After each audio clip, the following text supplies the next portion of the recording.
what the is going on, secretly jealous with me. How boring being single. It helps you poop well. It became so much fun. You're on your own now, sweetie. Wake up! It's the first of the month. Every wake up, it's not always gonna be a good day, but every day is a blessing. Hi guys, welcome back to my YouTube channel. Guess who just turned 24? I guess I am officially in my mid-20s. It's been 2 years since your girl graduated and started living alone. I feel like I'm an entirely different person now, and there are so many things I wish I knew when I started living alone. So I want this to be a girl's guide to living alone in your 20s. And the boilies are welcome to stay too, but only the cool boilies, okay? It is actually fun, y'all. It's not scary, I promise. If you're moving out or planning to move out or have been living by yourself in your 20s and wondering what the is going on, these are the things I wish somebody had told me before I started living alone in my early 20s. All right, let's get straight into it. Lesson number 1, you gotta learn to enjoy your own company.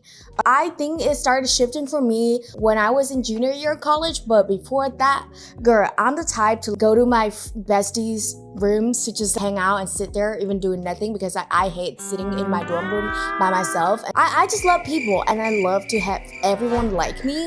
I didn't really like myself and I didn't enjoy my own company. So I feel like I need the validation from the other people. And honestly, it was really helpful to be a resident assistant in my senior year, meaning I had my own room and I didn't have roommates anymore. But junior and senior year was when I started the gym, prioritize spending quality time with myself. And thankfully, because I didn't have roommates anymore, I was forced to realize that my own company is kind of peaceful. That period of senior year really helped me get acquainted to being by myself, because once you graduate and like move out on your own, you will notice so fast that it's just gonna be you in the house. Like your besties are not down the hall in college dorm. Your parents are not here. Like nobody is telling you what to do. You'll feel uncomfortable at first and you will wish somebody was there with you, but then you will soon realize that actually doing things alone really is peaceful. I am good at being social, but I recharge my battery by being alone. If you just graduated and you feel like you're so used to like the college dorm environment and you can't handle being alone, trust me, it'll take time. It will take exposure therapy, but you gotta realize that the most important relationship in your life is the relationship you have with yourself. You're the person you spend the most of your time with. And learning to be your best friend is the most rewarding thing ever, because at the end of the day, your parents might be in different city, your friends might be at work. Nobody is guaranteed to always have your back. You're the only one who at the end of the day will always be there for you. You're on your own now, sweetie. You're responsible for your life now. Nobody is coming to save you. Nobody is telling you what to do. It's entirely up to you now. It might be scary, but it's also freeing.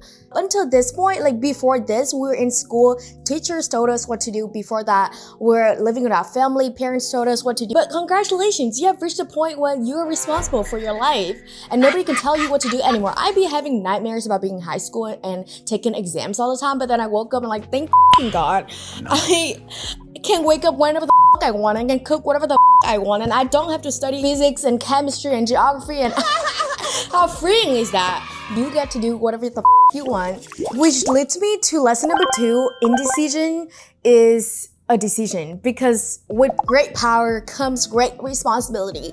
Yes, you're responsible for yourself, and that means you're responsible for all the consequences too. I have a bad habit of procrastinating making the decision because I feel like just wait it out is a better move. I just like not want to make a decision because it seems too big, and I'm just a girl, I couldn't make a decision. So this is like a huge thing I had to learn as an adult. After you've done your research, you just gotta trust your gut and your intuition and then go with it. No matter how big the decision is, making the decision and then realize it was a wrong one is way better than just not making the decision at all. Whatever your gut is saying is right. Make that decision. You don't need anybody's approval for your life decisions anymore. You just gotta learn to trust yourself. Lesson number 3, you're allowed to be bad at being an adult. When I was little, I thought just like the 23 to 24-year-olds, like they must know exactly what is going on and what they're doing, what's in store for them in the future. But girl, I'm 24 and I still don't know what is going on, and I don't have a 5-year plan. I don't even have a 2 years plan, not even a 2 weeks plan.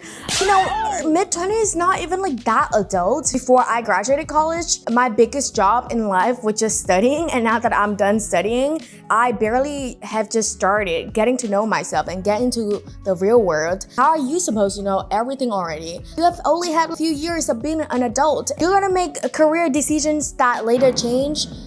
You're gonna be friends with people that turn out to be bad people, and you will have friendships that don't work out. You're gonna make the wrong financial decision. We should think of our 20s, especially early 20s, as our like adult internship. You're not gonna knock down an intern or fire them for making a mistake, because that's the point of being an intern. You make mistakes and you learn from your mistakes. Nobody's expecting an intern to know everything. And it should be the same for the adults in their early 20s. I think adulting doesn't mean never make mistakes at all. It's making the mistakes and learning from it. What a privilege to make mistakes in your early 20s. Then you can learn something and grow from it and become a better version of yourself, become a better person. Imagine doing life, taking no risk, then making no mistake, and then you're the same person you were 4 years ago because there's no plot twist, no major drama happened. How boring. Let's collectively not think of our 20s as like a pass or fail test. We're allowed to make mistakes and we're allowed to be bad at this whole adult thing. But the thing is that if you think the hardest part of working out is not the workout itself, it's the part where you get ready, driving to the gym, finding parking, waiting for equipment between sets, putting my 10 fingers down. Girl, I literally get exhausted thinking about that. Sometimes, especially during busy days, skipping the gym sounds kind of convenient. Not anymore, because guess what, guys? I have found a way to remove the biggest excuse for skipping the gym. And it is, drum roll please, the Speediance Gym Monster 2. Time for the little strength assessment. It's basically an all-in-one digital home gym. I really doubt if I'm at my peak strength right now because it's nighttime and it's after dinner. We're about to find out. Hi. Strength assessment. All right, let's begin the warm-up. I was not ready to work out at this hour, y'all. It starts with a strength assessment, so it figures out your baseline instead of making you guess your weight. Congratulations on completing your strength assessment.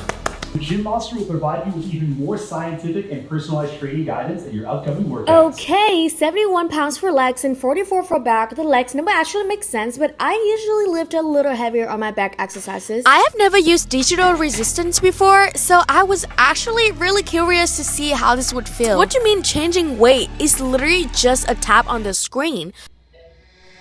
Wait a minute, I'm actually getting humbled right now. Okay, I was literally so surprised by how many exercises I could do on one machine. Girl, this little Bluetooth ring is my favorite. You mean I don't need to load weight? Best day ever. This is my favorite thing about this machine compared to the actual gym.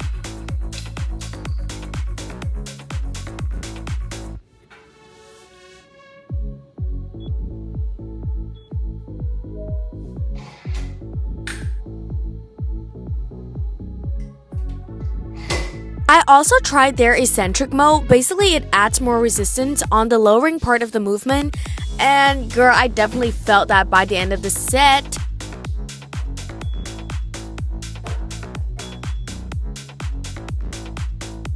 And again, on the topic of Bluetooth ring, especially when you're facing away from the screen doing things like flies, this little ring is actually way more useful than I expected because I don't have to walk back over every set.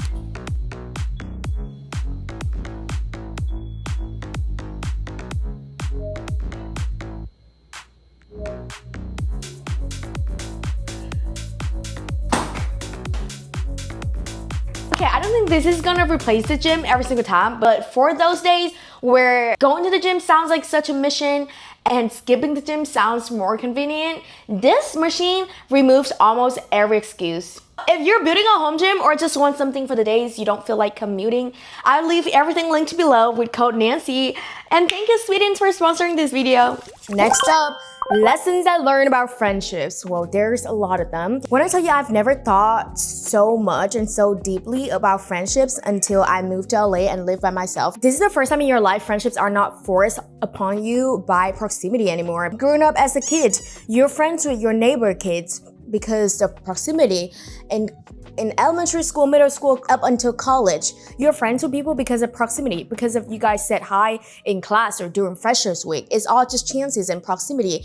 But now, living alone, especially in a new city, is the first time ever that you get to choose who your friends are. You get to like curate your inner circle from scratch. That's one of the things I love about moving to a new city, living alone, is you get to like reinvent your whole life, your whole friendship circle. With the freedom to be friends with basically anyone we want, I think we should keep a couple of things in mind. The first lesson that I learned is we gotta have friendship standards, similar to dating standards. Friendship standards are, I think, even more important than dating standards. Unlike college, you're not forced to be best friends with the same people you met during Freshers Week anymore. Because I feel like in college, I let myself stay friends with a few people that did not inspire me or that drain my energy just because we have history together. I felt the need to stay friends with them. But now you're an adult. Building new friendships is not just about, making friends so you have somebody to call your friends. It's about building your core people. The friends that you make in your 20s are gonna be your village. Eventually, you gotta be extremely selective with who you give access to your life. You have to ask questions like, do they inspire me? Are they kind? Do they make me want to be a better person? Do they celebrate my wins, or are they secretly hating on me?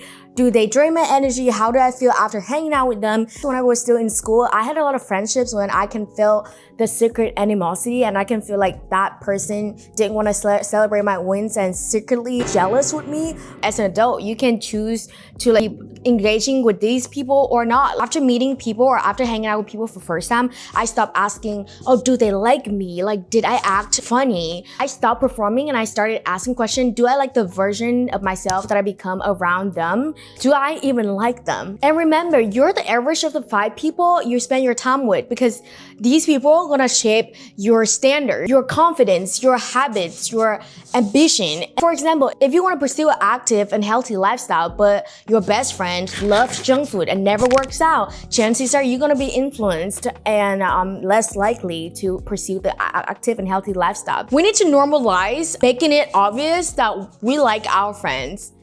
Alright, and normalize having friends who genuinely like you. It literally feels so rewarding when you have found your core people. The girlfriends that I have now, they celebrate my wins. They literally speak life into me. They believe in my ability more than I do. They're more delusional for my future career than I do. My best friend has made me so much more confident in myself. Be super selective with who you give access to you. Also remember, not everyone is meant to become your best friends. This is one of the things that I have come to accept it, because in college, my bad habits was instantly becoming best friends with everybody I meet because I was obsessed with being liked by everyone. Being an adult, I realized that acquaintances like gym friends or hobbies friends, they are essential too. They're all valuable, and it's okay to have different people, different acquaintances, and different friends fulfill different roles in your life, and you can't expect one person to fulfill every role. Knowing that it's okay to come to different people for different things is key to having healthy adult friendships too. Something I had to learn too is, in order to build a village, you gotta be a villager first. Unlike college or school, when friendships are so effortless, as an adult, it takes effort to maintain a friendship. It takes effort to reach out, to plan a hangout, to show up for somebody's birthday when the traffic is taking an hour. If you want a village, you gotta be a villager first. Normalize reaching out to people first. Normalize showing up for people for their birthdays, like checking in with people and be there for them during their hard times and celebrate their wins. You can't expect to have a village when you're not fulfilling your role as a villager. Another thing I learned is friendship takes mutual effort, and you can't carry your friendship. You can't put more effort in the friendship in hopes that it will save it. I have had situations where I'm really close with somebody, and then towards the end, the effort is kind of one-sided. I kept being the only one who reached out, who trying to make plans, who check in on how they're doing. Some people will only respond when you initiate first and never take the first step of initiating and reaching out. Trust me, you deserve a friend who cares about you equally as you care about them. Like, they're not the prize. Like, you guys are equal. This is not dating. Not one of those we don't chase, we attract situation. Friendship takes mutual effort. If you are clearly not a priority in somebody's life, I think you should take a step back and not make them a priority in your life either. Also, you can't take things personal because you have no idea what other people are going through, but still, at the end of the day, you gotta protect your energy. And by pouring so much into the friendships that are not serving you anymore, you're missing out on the new connections. You're not focusing on the friends that actually care about you by spending all your energy trying to save the friendships that are not serving you anymore. And another thing, and I still suck at this, you gotta have boundaries within friendship and learn how to say no without feeling guilt. The past year, I feel like my focus has been building friendships versus just building my career like the previous years. So I said yes to a lot of invitations, a lot of hangout, a lot of events, but sometimes I even said yes out of the guilt that I don't want to disappoint the other person and not because I truly want to go to the event.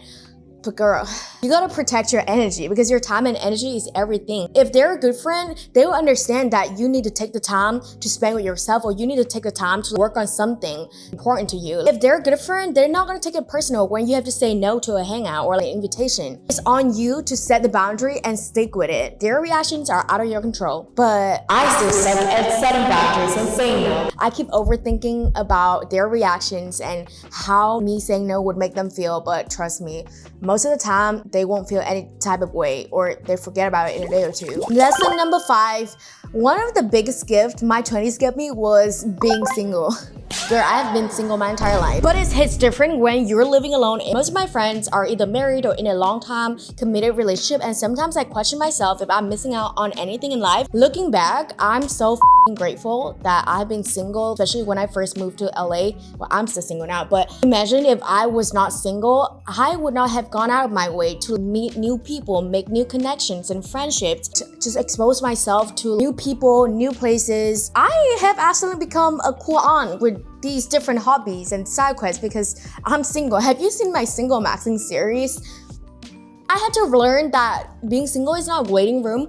It's not a state where you're just like waiting to be in a relationship. You can create a full life being single, and actually the best relationship possible happens when two people with full, complete, separate life comes together, and instead of complete each other, we just accentuate each other's life and like complement each other's life. And if it's the right time and if it's the right person, then perfect. But if not, I still have a full life on my own. And being single gave me so much free time to get to know myself and making new friendships, getting into new hobbies, and just life maxing, because I got so much free time and all the resources and energy to do whatever the I want. Period. Next, I'm gonna rapid fire through a bunch of boring adult stuff habits that I learned that really helped me. One of them is meal prep. Yes, sorry, the adults are right. Meal prep really helps your life so much. And listen, it doesn't have to be boring. You don't have to like chicken and broccoli for an entire week. For me, the best way for me to meal prep is cooking 2 recipes a night, and it would last me 2 or 3 days and then do it again. When I tell you, when I first moved to LA, I spent like 6 months only Uber Eats. But then once I learned that meal prep doesn't need to be boring, I can start trying all the fun Asian recipes that I saw on the internet. It became so much fun. And girl, listen, like cooking my own food has helped me poop so much better. You got this. I believe in you. Try those fun, yummy looking recipes you saw online. I know you saved 100 of them. Tonight is your first chance to try one of them. Cooking doesn't have to be miserable. Oh my god, hello. Cooking doesn't have to be miserable. You can play some jazz music, dancing and cooking, because I swear, as an adult, ironically, one of my favorite adult activities is cooking. Cooking is especially so fun when you're not in a rush and you're just like enjoying your time and just chopping some onions. It saves you money. It saves you decision fatigue, because having to choose what to eat on Uber Eats, and it helps you poop well. Next thing I learned is the concept of closing shifts. As an adult, especially if you're a busy adult, it is easy to get to the point where there's like so much mess everywhere and anywhere in the room. But I really like this concept called closing shift. So basically you pretend like you work at a restaurant, and then at the end of the night, you will dedicate 30 minutes to do the laundry or put it away, like wash the dishes and just wipe off the counters and stuff. Instead of making it your future self's job, just utilize that closing shift and get everything done. So when you wake up tomorrow, it's a fresh day. You can have a fresh start without like clothes lying everywhere and dishes are unwashed. And the 5-minute rule is also my favorite. If something could be done under 5 minutes, just do it right now. If you can put the dishes in the dishwasher or just wash it in 5 minutes, do it now. Why wait it until tomorrow? Automate everything you can. Bills, savings, investments, insurance. Because girl, tell me why I forgot to automate my insurance payments and I forgot to make the payment. And then I didn't even realize that I was not on a health insurance plan for a certain period of time last year. And then when tax season came, I got a fine. I got a hefty fine for not being on health insurance because I forgot to make the payment. So don't be me and automate everything. Next thing I learned is financial literacy is freedom. I know, trust me. I used to be one of those girls that think one of these days my Prince Charming will come and he will magically have knowledge of a financial advisor. He knows what to do and he will handle my finances and he will do everything for me. 2 years in, I'm still single and I got to a point where I realized that, all right, us women, we need to be in charge of our own finances. It's our responsibility to be financially literate. And I know I grew up in Vietnam. What the f is financial literacy? And in college, nobody taught me about financial literacy. Nobody told me about emergency fund, high yield savings, investments, retirement account, taxes. And I'm not a financial advisor, so I can't give you guys any advice. And I'm not even that financially literate yet. I'm trying to be, I'm becoming. But here are the few books that I've read recently that really helped made these finance terms easier to understand for me. I love audiobooks, so I listen to this on Spotify. Girls That Invest by Simran Kaur, Psychology of Money by Morgan Housel, Rich AF, The Winning Money Mindset That Will Change Your Life. These books were served as my financial literacy 101, so please go check them out. I know it sounds scary, but listen, it was scary to me 6 months ago, but now at least I know what all that means. Check out those books and do your own research, and you got this.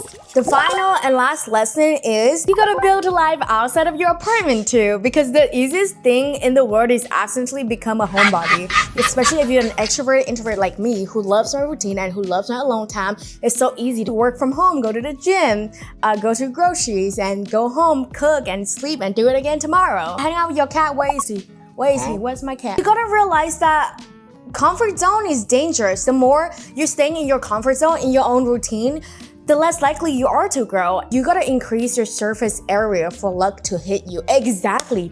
Luck isn't random. The lucky people, they aren't just born lucky like that. The lucky people are just good at exposing themselves to the world, meeting more people, being at different events. That's how more opportunities are brought to them because they increase their surface area. If you stay home all day, girl, luck is not gonna be delivered to you by Uber Eats driver, by Instacart driver. My first year living in LA, I literally spent so much time at home and the gym is the only place that I go to outside of the house. But this year, I'm still working on it and I still spend a lot of time at home. But at least I've worked on new hobbies. I played pickleball sometimes. I even started Muay Thai. Well, I'm kind of slacking now, but I need to log back in. I go to events. I'm more open to meet new people and say yes to events that I usually say no to. Because I feel like I'm in my comfort zone. I would rather be home couch rotting than out there meeting new people. The more you expose yourself to the world, the more opportunities have chance to find you.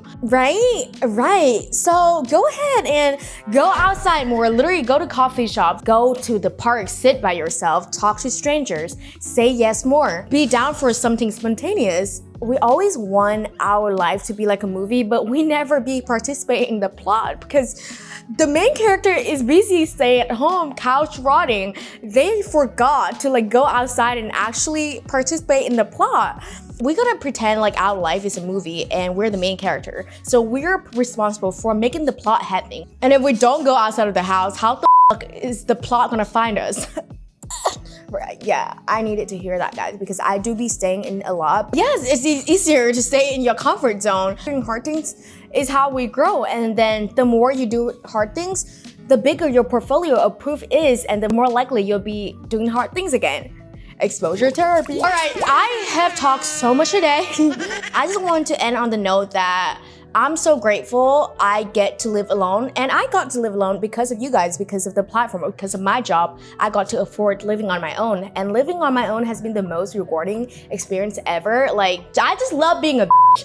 Living in her apartment alone in her early 20s. I just love being that bitch. It might seem scary, but it is very rewarding, and it could be so fun if you do it right. Or you can do it wrong, and you can make the mistakes, and then you learn from it. You know the drill. If you have any questions, feel free to drop it in the comments. If there are topics you want me to dive deeper into in the future, please let me know too. And I miss talking to you guys. I talk so much, but I miss talking to you guys. Comment internship if you're still watching till here, okay? I love you so much, and if you're still watching till here, you my bitch. What the you spend so much time hearing me yap? Are we besties? I hope you have a best day. If you are planning to move out soon, or if you're already living on your own and trying to figure out this adulthood thing, I believe in you. You got this. We got this. You're a big girl. Time to put your big girl pants on and grow. All right. Okay, I love you. Bye. I forgot to mention this, but get a cat. It will be life-changing. Cat. Right, Pooch? And do things alone. If you can't find anybody to go with you to the event, do it alone. It'll be the most rewarding thing ever. Go to the park alone. Go to the beach, sit alone. You don't need to wait for anybody else to do it with you. Do it alone.